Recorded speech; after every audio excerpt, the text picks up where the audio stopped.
Le Christ est vivant, Alléluia. il est parmi nous. Alléluia. Béni soit son nom dans tout l'univers. Alléluia. Alléluia. C'est lui notre joie. Alléluia. C'est lui notre espoir. Alléluia. C'est lui notre pain, c'est lui notre vie. Alléluia. Alléluia. Soyons dans la joie. Alléluia. En le Seigneur.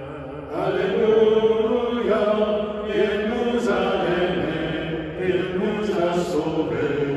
Alléluia. Alléluia. Le Christ est vivant. Alléluia. Allons proclamer. Alléluia. La bonne nouvelle à toute nation. Alléluia. Alléluia. Le Christ est mort. Alléluia. Le Christ est vivant. Alléluia. Le Christ est présent. Le Christ viendra. Alléluia. Alléluia. Louange au Seigneur. Alléluia. Père très bon. Alléluia. Au Christ, à l'Esprit, au siècle sans fin. Alléluia. Alléluia.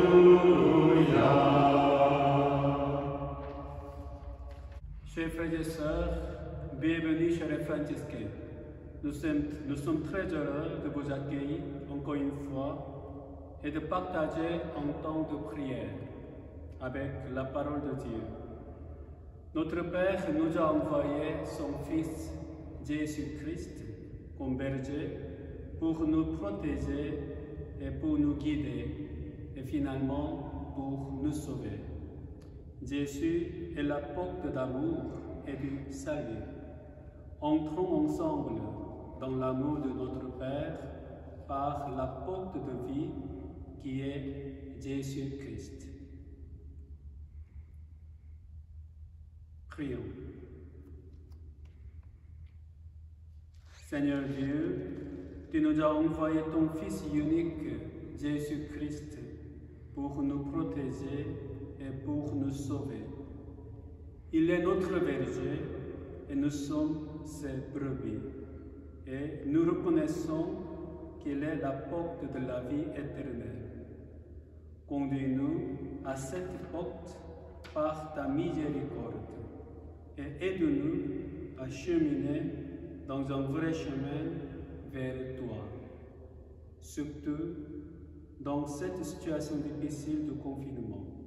Par Jésus, le Christ, notre Seigneur. Amen. Le Seigneur soit avec vous. Et avec votre esprit. Évangile de Jésus le Christ selon Saint Jean. Gloire à toi, Seigneur. En ce temps-là, Jésus déclara: Amen, Amen, je vous le dis, celui qui entre dans l'enclos des brebis sans passer par la porte, mais qui escalade par un autre endroit, celui-là est un voleur, un bandit. Celui qui entre par la porte, c'est le pasteur, le berger des brebis. Le portier lui ouvre et les brebis écoutent sa voix. Ces brebis à lui, il les appelle chacune par son nom. Il les fait sortir. Quand il a poussé dehors toutes les siennes, il marche à leur tête, et les brebis le suivent, car ils connaissent sa voix. Jamais elles ne suivront un étranger, mais elles s'enfuiront loin de lui, car elles ne connaissent pas la voix des étrangers. Jésus employa cette image pour s'adresser aux pharisiens, mais eux ne comprirent pas de quoi il leur parlait. C'est pourquoi Jésus reprit la parole. Amen, amen, je vous le dis, moi, je suis la porte des brebis. Tous ceux qui sont venus avant moi sont des voleurs, des bandits, mais les brebis ne les ont pas écoutés. Moi, je suis la porte. Si quelqu'un entre en passant par moi, il sera sauvé. Il pourra entrer, sortir, trouver un pâturage. Le voleur ne vient que pour voler, lui, égorger, faire périr. Mais moi, je suis venu pour que les brebis aient la vie, et la vie en abondance. Acclamons la parole de Dieu. Louange à toi, Seigneur Jésus. Nous prenons une minute de silence et après nous échangerons sur cet évangile.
La vie est une suite de choix.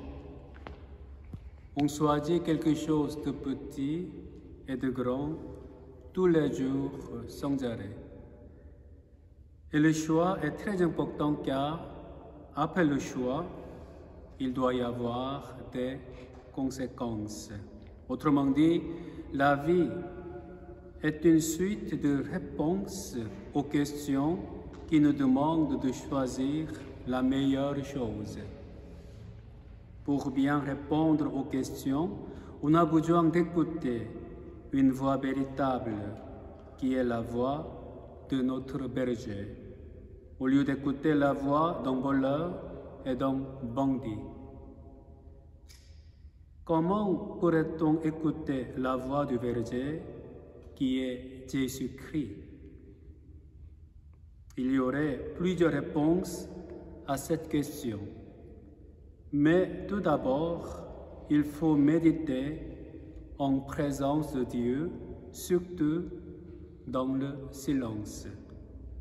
Je suis sûr que nous pouvons écouter plus clairement une bonne réponse à diverses questions dans la méditation, dans la présence de Dieu et dans le silence, car Dieu nous parle dans le silence et par le silence. Essayons d'écouter la voix véritable de notre berger dans notre méditation chrétienne et quotidienne et dans le silence autant que possible. Nous pourrions apprendre petit à petit à distinguer plus facilement entre la voix du berger et la voix du voleur. Le portier lui ouvre et le brebis écoute sa voix. Ces brebis à lui, il les appelle chacune par son nom et il les fait sortir. Amen.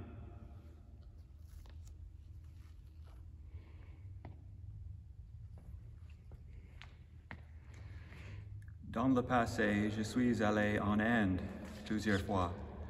Je n'avais aucun problème avec la religion d'Inde parce que quand j'étais jeune, mon idée de Dieu, ça veut dire qui Dieu est. C'est venu du film Les 10 Commandements, qui a été produit dans les années 50.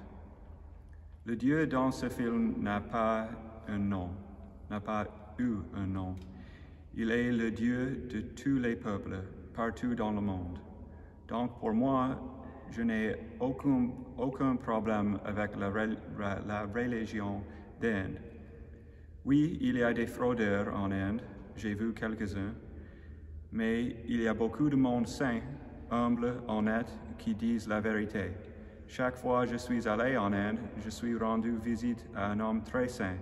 À mon avis, il n'y a pas un homme plus saint que lui ou un meilleur guide spirituel sur terre. Mais à la fin, ma vie m'a appris une chose.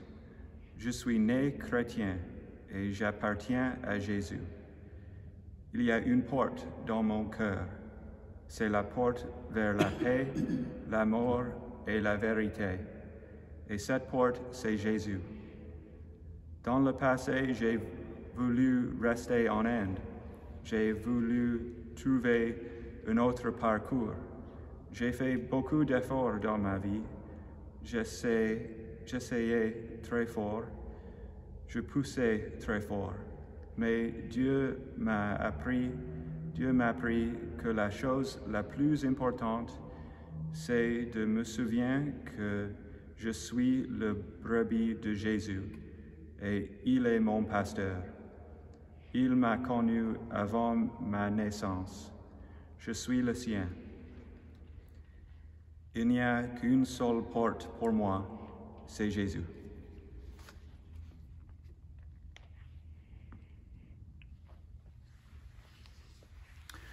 Je dois dire que cette image, pas du pasteur, mais celui avec ses brebis, c'est une image qui n'est pas nécessairement très parlante pour moi. Je suis d'une génération tout à fait différente des frères plus jeunes. Et il y a une espèce d'image un petit peu dépassée.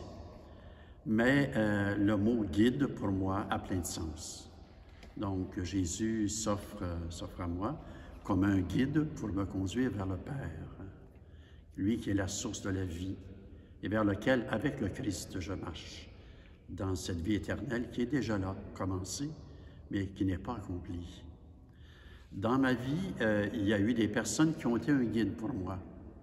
À la maison, ma mère était un guide. Elle m'a montré un peu les choses toutes simples de la vie. Et puis, donc, j'arrive à l'école. Au début, j'avais des difficultés d'apprentissage en première année. Et le professeur a été patient avec moi. Et donc, j'ai pu m'acclimater finalement. Donc, j'ai pu compter sur cette délicatesse. Et puis, donc, j'ai poursuivi les études et j'ai fait des longues études, ce qu'on appelait à l'époque le collège classique. Et donc, là, j'ai rencontré des personnes qui, par leur manière d'être, pas toujours par leurs paroles, m'ont inspiré, m'ont montré un chemin à prendre avec liberté. Et c'est comme ça que j'ai fait le choix, un choix dans ma vie de m'engager à la suite de Jésus dans la vie religieuse. Au cours de cette vie, qui est maintenant une cinquantaine d'années de vie comme franciscain, il y a eu plusieurs frères qui, avec des tempéraments tout à fait différents, qui ont été une inspiration et un guide, on peut dire, je pourrais dire. Voilà. Je termine en disant que ce qui m'a impressionné dans cette lecture, c'est qu'il appelle, le berger appelle chacune par son nom. Et la brebis reconnaît la voix du maître. Alors, je trouve ça beau de voir qu'il nous appelle chacun de nous à cette vie chrétienne et franciscaine, et que dans le fond de notre cœur, comme disait Paul, nous sommes à même de discerner cette voix intérieure. Donc, cette reconnaissance mutuelle. Voilà ce que je voulais partager. Merci. J'aime tellement l'image du bon pasteur avec ses brebis. C'est pourquoi cette image d'amour pour moi. Je suis aimé par Dieu comme un berger aime ses brebis. Moi, je ne suis pas une personne anonyme. Il y a une vraie relation entre moi et Jésus-Christ, mon berger. Il y a un rapport personnel et vivant, un amour qui m'unit à lui. Il m'appelle par mon nom et il me guide. L'amour et la fidélité de Jésus-Christ, ce sont le fondement de ma foi. Cet évangile ici, c'est un rappel pour moi d'écouter la voix de Dieu, le berger. Des pressions et des inquiétudes et mon égocentrisme pour m'égarer loin de Dieu et le vrai chemin. Mais j'ai confiance que Dieu me mènera à son troupeau et son protection. J'ai juste besoin d'être ouvert pour entendre sa voix. C'est aussi un rappel d'être un berger pour les autres. Dieu m'appelle à être un berger à ma petite façon. Ça peut inclure mes frères ici, ma famille, mes amis, mais spécialement pour des autres, des étrangers que je rencontre. Le Dieu me donne l'esprit intérieur qui donne le même amour et le même confort que Dieu me donne. Amen.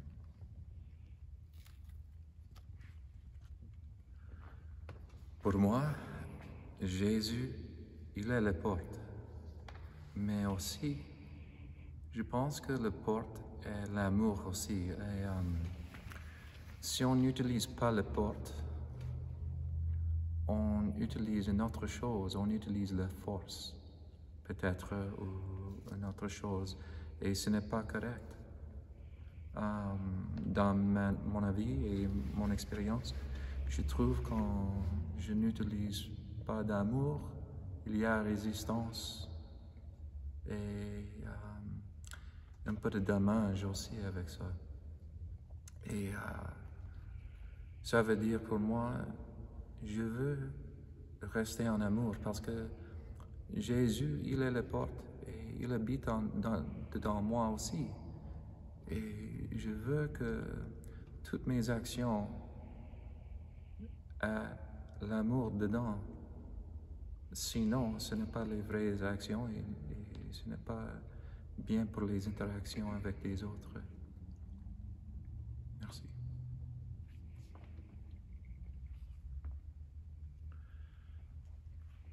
L'image du bon pasteur, c'est celle de notre Dieu qui est Dieu amour, Père. Jésus a ce titre de bon berger, de pasteur aussi, et cela, ça nous vient de loin. Nos ancêtres dans la foi, commencé par Abraham, qui avait des troupeaux immenses avec son neveu Lot, et également Moïse a eu la révélation de Dieu alors qu'il était berger dans le désert. Dieu s'est présenté à lui dans un buisson qui ne finissait pas de brûler. Et également David, le petit David qui a été choisi derrière son troupeau. Alors c'est une image d'amour, une image d'intimité également. Parce que ce qui est dit du pasteur, c'est qu'il connaît, comme Michel l'a dit, il connaît son monde par son prénom. Et tous les récits de vocation Dieu commence par nommer la personne. François va réparer mon église qui tombe en ruine. Jérémie, des récits de vocation, Dieu nous interpelle toujours. Ça veut dire que pour notre Dieu, nous sommes chers et on reconnaît sa voix. Alors, toute cette beauté-là est inscrite en lui mais on le reconnaît à sa voix. De notre côté, nous, ça nous appelle à l'obéissance. C'est une voix qu'on entend et ça nous dispose à répondre. Alors, c'est vraiment tout un programme que Dieu se présente à nous comme le bon berger, le bon pasteur. C'est une relation d'intimité. Dieu nous connaît totalement. Il nous accompagne aussi dans les jours que nous vivons présentement. Il entend tous nos soupirs. J'avais lu un beau texte de quelqu'un qui disait que chaque jour, il pleurait. Les gens, ça peut être des gens qui travaillent avec les malades et qui sont débordés. Ça peut être quelqu'un qui est en confinement chez lui, qui n'a pas beaucoup de place pour prendre des marches. Alors, quelqu'un qui pleurait. Mais Dieu est avec nous et il vient à notre secours. Voilà.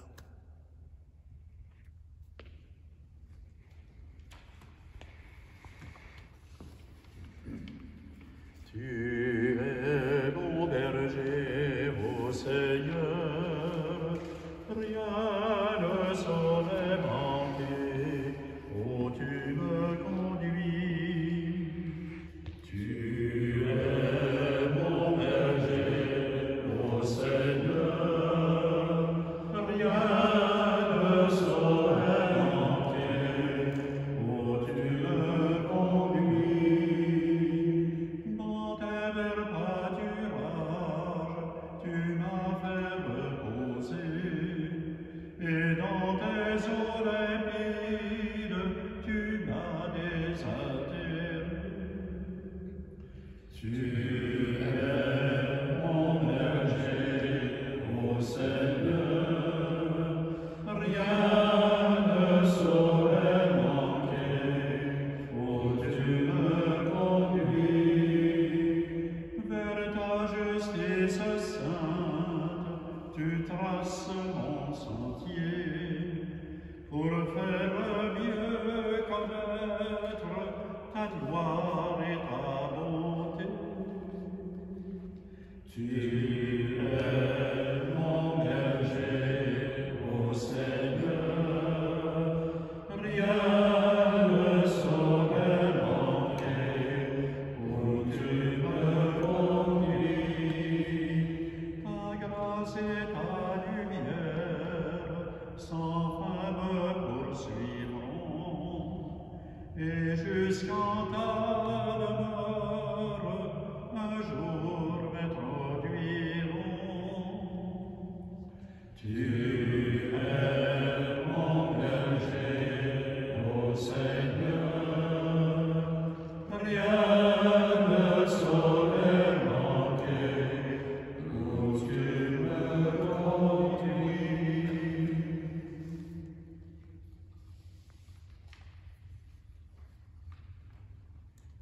On a 3 intentions spéciales. Nous prions pour tous les pauvres du monde durant cette épidémie. Que vous ayez de la compassion pour eux et que vous les aidez dans tous leurs besoins.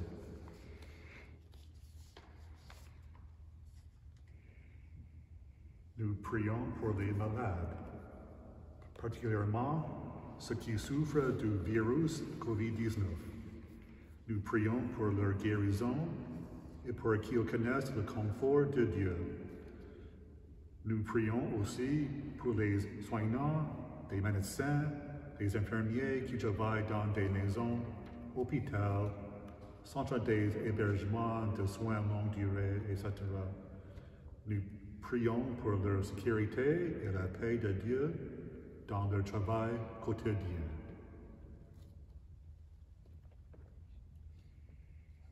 Aussi, nous prions pour tous qui sont isolés et qui se sentent seuls pendant cette période de crise. Pour les aînés qui se manquent de leur famille, prions le Seigneur. Dieu, bon berger, entend et exauce notre prière. Dieu, bon berger, entend et exauce notre prière.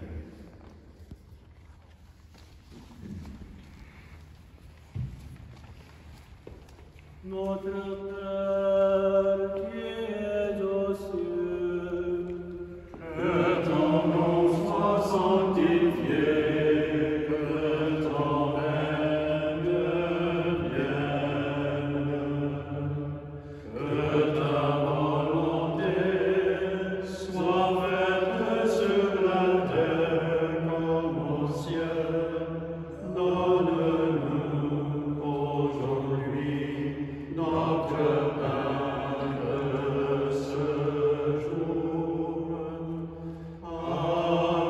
Pardonne-nous nos offenses, comme nous pardonnons aussi à ceux qui nous ont offensés.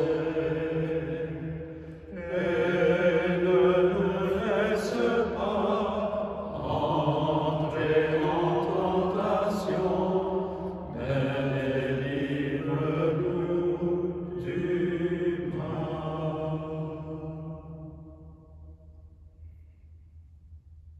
Seigneur notre Dieu, éternel et tout-puissant, Jésus ressuscité est notre berger éternel et nous sommes son troupeau. Donne-nous ta sagesse pour que nous puissions toujours trouver la porte éternelle et permets-nous de vivre dans l'amitié avec notre berger. Jésus, comme toujours, malgré ces temps difficiles, nous te le demandons par Jésus, le Christ, notre Seigneur. Amen. Puisque le Seigneur nous connaît tous par notre prénom, eh bien, que le Seigneur te bénisse et te garde. Qu'il tourne vers toi son regard de bonté, qu'il dépose en toi sa paix, que Dieu tout aimant te bénisse, le Père, le Fils et le Saint-Esprit. Amen. Bénissons le Seigneur. Nous